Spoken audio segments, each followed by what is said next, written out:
এটা একটা চারতলা ঘর। এটা আজকে আমি ঢালাই করছি। এটা 1300 স্কোয়ার ফিটের ছাদ। তো এটা লিফট লাগানোর পরিস্থিতি নেই, এই জন্যে হেড লোডেই করতে হচ্ছে। অনেকটা কষ্টকর ব্যাপার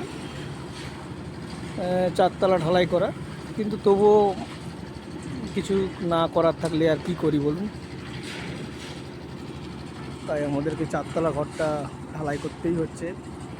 উইথাউট বিম 1300 ফুট, মানে বিম নিয়ে প্রায় 1600 ফুট ছাদ আছে। তো আমরা এখন বাজে প্রায় 1:30, এখন আমাদের 60% ঢালাই হয়ে গিয়েছে। এখন 60% ঢালাই হয়ে গিয়েছে। তো আনুমানিক আমাদের মনে হচ্ছে 4টার মধ্যে আমরা এটা কমপ্লিট করে দিতে পারবো। দেখি তবুও কী হয়।